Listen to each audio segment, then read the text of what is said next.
부활 주일에 허락하신 하나님 말씀 함께 받겠습니다. 부활 성일에 주신 말씀은 사도행전 2장 29절로 36절까지의 말씀을 부활 성일에 허락하신 말씀으로 함께 받겠습니다. 사도행전 2장 29절로 36절 말씀까지를 하나님께서 허락하신 말씀으로 받겠습니다. 이제 말씀을 봉독하겠습니다. 하나님의 말씀입니다. 형제들아, 내가 조상 다윗에 대하여 담대히 말할 수 있노니 다윗이 죽어 장사되어 그 묘가 오늘까지 우리 중에 있도다. 그는 선지자라 하나님이 이미 맹세하사 그 자손 중에서 한 사람을 그 위에 앉게 하리라 하심을 알고 미리 본고로 그리스도의 부활을 말하되 그가 음부에 버림이 되지 않고 그의 육신이 썩음을 당하지 아니하시리라 하더니 이 예수를 하나님이 살리신지라. 우리가 다 이 일의 증인이로다. 하나님이 오른손으로 예수를 높이심에 그가 약속하신 성령을 아버지께 받아서 너희가 보고 듣는 이것을 부어 주셨느니라. 다윗은 하늘에 올라가지 못하였으나 친히 말하여 이르되 주께서 내 주에게 말씀하시기를 내가 내 원수로 내 발등상이 되게 하기까지 너는 내 우편에 앉아 있으라 하셨도다 하였으니 그런즉 이스라엘 온 집은 확실히 알지니 너희가 십자가에 못 박은 이 예수를 하나님이 주와 그리스도가 되게 하셨느니라 하니라. 아멘. 예수님께서 다시 살아나신 부활주일 아침을 저희가 함께 맞이했습니다. 예수님 다시 살아나셨고 우리도 그 사심 안에 영원한 생명으로 우리 모두도 함께 참여하게 된 줄로 믿습니다. 우리 모두가 다 함께 우리 곁에 계신 분과 부활의 인사 같이 나누겠습니다. 예수님께서 다시 사셨습니다. 우리 인사하겠습니다. 예수님 다시 사셨습니다.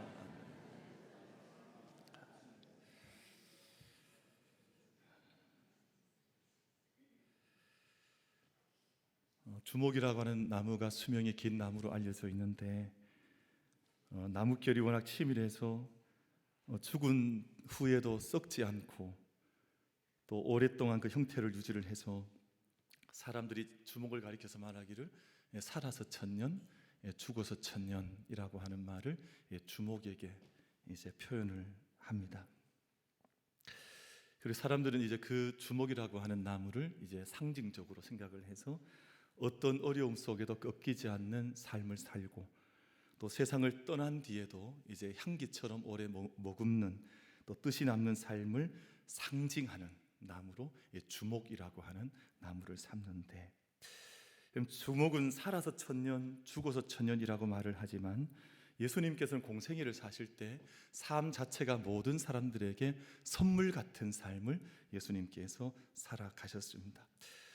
그리고 십자가에서 자신을 내어두시고 부활하신 후에는 지금도 살아계셔서 영원토록 자기 백성과 함께 하시는 그 은총으로 우리와 함께 하시는 분이 예수 그리스도 부활의 주님이신 줄로 믿습니다. 살아계실 때 우리에게 선물 같은 모든 인생들에게 선물을 허락하시고 또 죽으시고 부활하신 후에는 지금도 살아계셔서 모든 생명들과 함께 하시는, 통치하시는 그리스도로, 만왕의 왕으로 우리와 함께 하고 계십니다. 예수님께서 지나가셨던 모든 자리를 가만히 보면 언제나 생명의 자리였습니다. 예수님께서 걸어가셨던 이제 그 발걸음들을 따라 걸어가 보면 예수님을 만나는 모든 사람들은 그 자리에서 일어났습니다. 저도 그 가운데 한 사람이고요.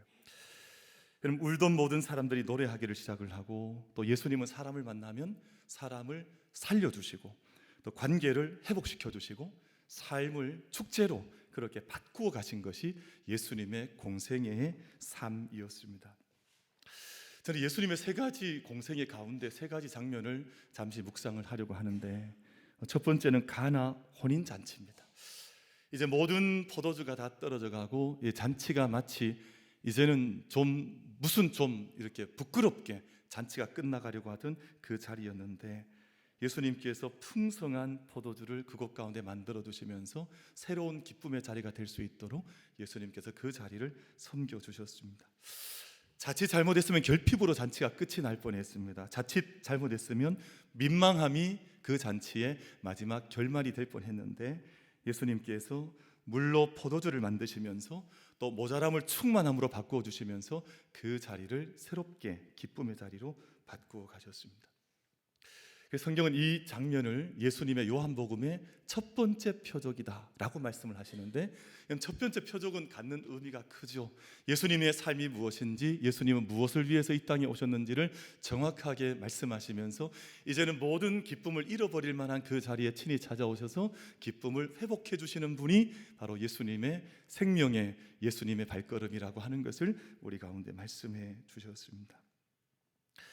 저는 두 번째 베세다 들판의 오병이어 사건을 소개해서 말씀드리고 싶은데, 들판이었는데 아무것도 없었습니다. 이제는 모든 사람들이 배고픔과 또 갈등 속에 빠져 들어갈 만한 충분한 자리였는데, 그곳에서 예수님께서 식탁을 베풀어 주셨습니다.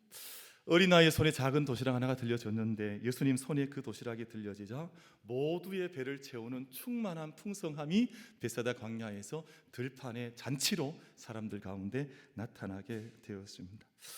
얼마나 많은 사람들이 함께 많이 먹고 또 남겼는지 12강줄이 바구니가 그곳에서 남았다, 그렇게 성경은 증언을 해주시고 있는데, 들판에서 펼쳐졌던 거대한 은혜의 소풍, 은혜의 잔치가 베세다 광야에서 펼쳐졌던 것이 예수님께서 광야에서 베풀어 주신 은혜의 잔치의 한 장면. 저는 이 장면 생각하면 그렇게 행복하고 그렇게 좋을 수가 없어요. 모든 사람들이 남녀노소가 다 함께 몰려 들어와서 함께 잔치를 베풀고 함께 먹고 마시고 함께 즐거워하고 함께 기뻐할 수 있는 들판의 잔치를 베풀어 주신 분이 바로 우리 예수님이시구나 하는 생각을 할 때마다 감사함이 있습니다. 제가 특별히 먹는 것을 좋아해서 그렇습니다. 먹는 걸 좋아하는 분은 어떤 느낌인지 알 거예요. 함께 둘러 앉아서 먹는다는 느낌이 얼마나 좋은 건지 아마 짐작할 겁니다. 세 번째 소개하고 싶은 장면이 어디냐 하면, 여리고의 삭개오라고 하는 사람을 예수님께서 만나셨는데, 사람들이 볼 때는 아주 초라한 사람이었습니다. 탐욕스러운 인간이었습니다. 모든 사람들이 그 사람 만나기를 꺼려했고 그 사람을 피했습니다. 근데 그 사람이 예수님 지나가신다는 말씀을 듣고 한 나무에 올라가서 예수님을 찾고 있는데, 그때 예수님께서 삭개오의 그 나무 아래로 오셔서 삭개오야 속히 내려와라, 내가 오늘 내 집에 유하고자 한다 하는 말씀을 예수님께서 건네주셨습니다. 여러분, 그 순간 한 사람의 인생이 변했습니다. 여러분, 한 가정에 굳게 닫혀있던 문이 활짝 열려지면서 그 가정이 이제는 환대하는 가정으로, 이제는 사람들로부터 손가락질 받는 가정이 아니라 세상을 섬기는 가정으로 바뀌는 역사가 예수님께서 삭개오를 만나시는 그 순간부터 한 사람의 인생을 통해서 나타나기 시작하면서 한 인생이 환하게 비춰오는 은혜의 사건이 삭개오를 통해서 나타나기 시작했습니다. 여러분, 오늘 저희가 함께 부활주일 맞이했는데 하나님께서 예수님을 살려주시고 예수님께서 부활의 주님으로 이 땅에 오신 이날, 우리 모든 예배자들의 인생도 환하게 빛나는 인생과 빛나는 믿음이 될 수 있게 되기를 주님의 이름으로 축복합니다. 저는 요즘 이렇게 사람들을 만나면 자꾸 저한테 어떤 분들이 그래요. 권사님 몇 분 그 말씀하시는데, 목사님 얼굴이 환해진 것 같다고. 제가 좋은 선크림을 바르고 있습니다. 그래서 아마 우리 곁에 계신 분과 한번 인사하겠습니다. 권사님 늘 환하시기를 축복합니다. 우리 서로 인사하겠습니다. 집사님 늘 환하시기를 축복합니다. 또 어떤 분은 또 잘못 들어서 늘 화나시기를 축복합니다. 화나시는 게 아니라 환하시기를 축복합니다. 환하시기를 축복한다. 여러분, 그래서 예수님의 공생애를 보면 생명의 축제였습니다. 그래서 저는 우리 교회나 우리 신앙생활은 예수님처럼, 공생애 사셨던 주님처럼 항상 생명의 축제 같은 날들을 늘 걸어가는 것이 제일 좋다. 그래서 슬픔을 변하여 기쁨이 되게 하시고 모든 사람들의 친구가 되시고 또 그들의 집 가운데 함께 들어가셔서 먹고 마시는, 그 들판이 되든 어떤 집안이 되든 항상 잔치를, 생명의 잔치를 베풀어 주신 분이 바로 예수님이구나 하는 생각을 가지면서 그런 삶을 소망하게 되는데요. 근데 그런 예수님께서 마침내 어디까지 나아가시냐 하면 사랑의 절정, 마지막 사랑의 정점인 십자가로 나아가셔서 그냥 단지 세상의 잔치만 베풀어 주신 분이 아니라 세상 안에 있는 모든 죄와 모순과 인간의 갈망과 인간의 죄 가운데 빠져있던 이 인간의 모든 죄짐을 홀로 담당하시면서 십자가에까지 나아가시는 어린 양 예수 그리스도가 되셔서 모든 죄짐을 지고 죽음의 자리에 나아가시는 예수님의 길을 예수님께서 걸어가셨습니다. 그래서 예수님의 사랑은 죽기까지 순종하시는 사랑이었고 또 아낌없이 내어주시는 사랑이었었던지라, 우리 기독교 신앙의 첫 번째 큰 기둥이 바로 이것인데, 십자가라고 하는 큰 기둥이 우리 신앙의 한 축을 이루고 있습니다. 여러분, 십자가가 없으면, 이 사랑이 없으면, 이 헌신이 없으면, 이 대속이 없으면 우리 기독교는 없는 것입니다. 근데 우리 안에 이 기독교의 신앙 가운데 십자가라고 하는 큰 기둥이 하나 있기 때문에 우리 이 축 위에 우리 믿음의 세계가, 하나님의 세계가 함께 지어져서 하나님의 영광의 십자가의 그 은혜를 이 땅 가운데 증거해 주시고 있습니다. 그리고 그 곁에 또 하나의 기둥이 자리 잡고 있는데, 바로 십자가 곁에 있는 또 하나의 신앙의 두 축, 바로 부활이라고 하는 기둥이 우리 신앙의 한 축을 동시에 이루고 있습니다. 여러분, 만약 십자가로 모든 것이 끝이 났다면 예수님은 위대한 스승이 되셨거나 고귀한 순교자로 이름을 남겼을 겁니다. 마치 공자처럼, 마치 붓다처럼 그냥 한때의 좋은 지혜로운 스승으로 이 땅에 오셔서 많은 사람들에게 감동을 주거나 이 땅에 좋은 말씀을 내어놓거나 했던 사람으로 예수님은 기억되었을 것입니다만, 하나님은 예수님을 사망 가운데 두지 않으셨습니다. 사망 가운데 메어 두지 않으셨고, 오늘 말씀 가운데 베드로가 선명하게 외치고 있는 바, 이 예수를 하나님이 살리신지라 우리가 다 이 일의 증인이로다 하는 이 말씀을 베드로가 선포하면서 하나님께서 죽음 가운데 메어 있던 예수님을 살리셨노라고, 부활의 역사가 나타났노라고 우리 가운데 이 말씀을 들려주시고 있는 바, 우리 모든 예배자들도 이 부활에 함께 증인으로 참여할 수 있는 은혜가 우리 모두에게 임할 수 있게 되기를 주님의 이름으로 축복합니다. 하나님이 예수님을 죽음 가운데 메어두지 않게 하시고 다시금 살려주신 역사를 우리 가운데 나타내셨다 하는 것입니다.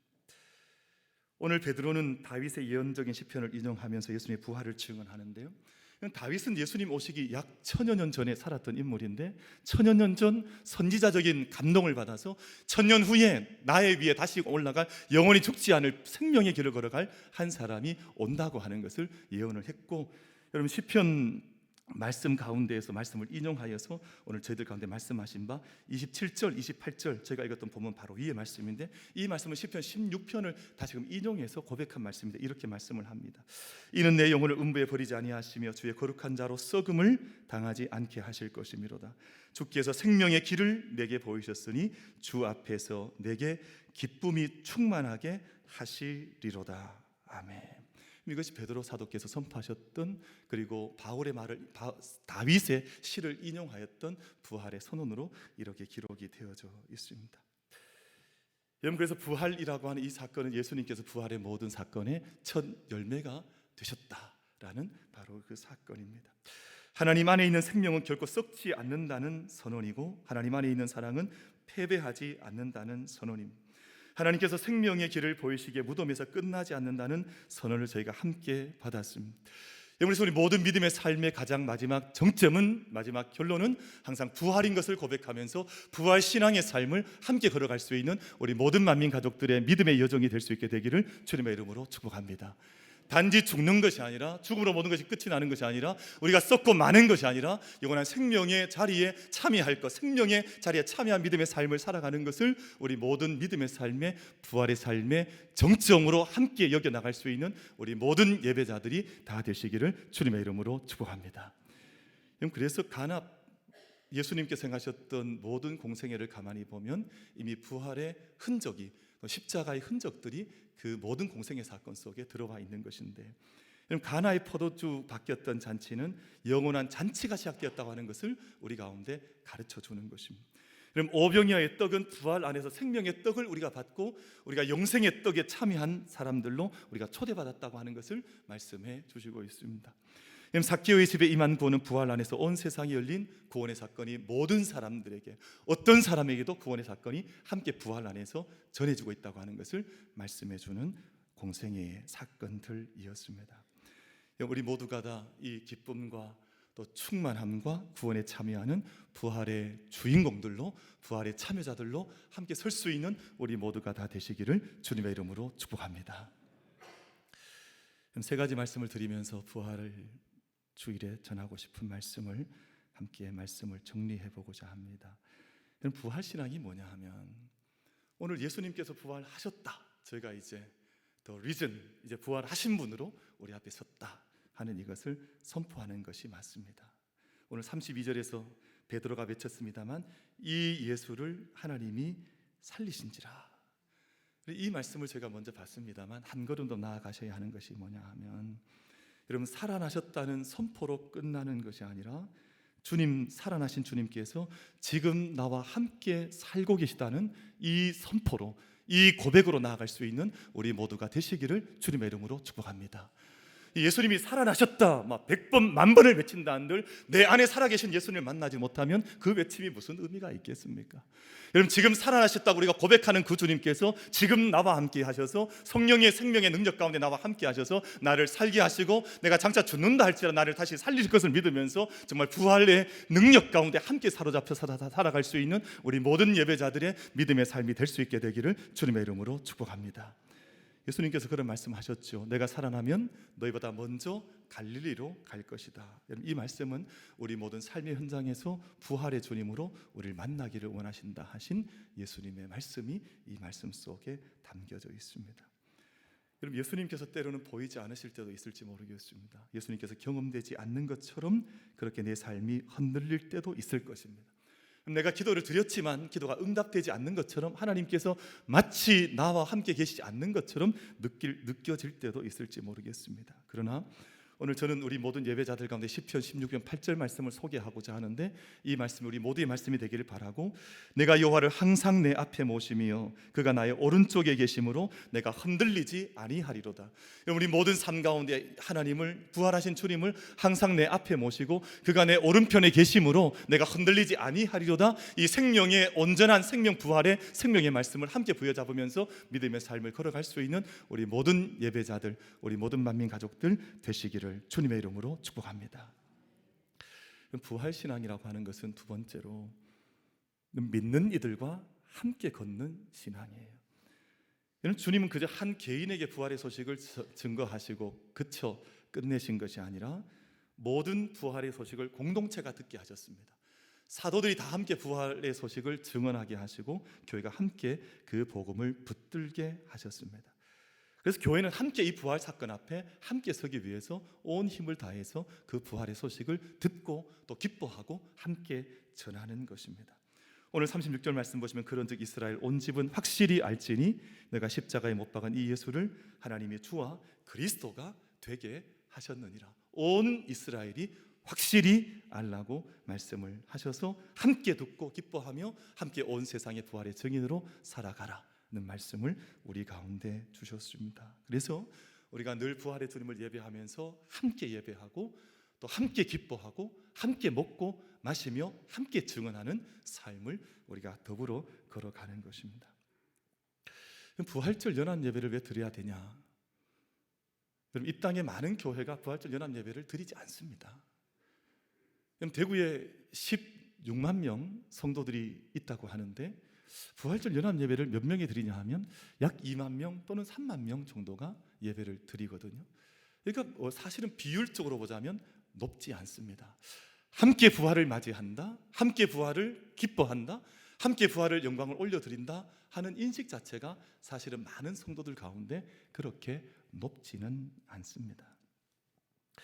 저는 오늘 우리 사랑하는 만민 모든 우리 예배자들께서 부활절 연합 예배를 드리러 나아갈 때, 오늘 저희가 이제 오전에도 예배를 드리게 되고 또 오후에도 예배를 드리게 됩니다만, 우리가 힘써 예배를 드리면서도 우리 만민 가족들은 어떤 생각을 하시냐 하면, 나는 이 부활절 연합 예배를 대구 땅이 함께 드릴 수 있도록 섬기는 자로 참여하겠다.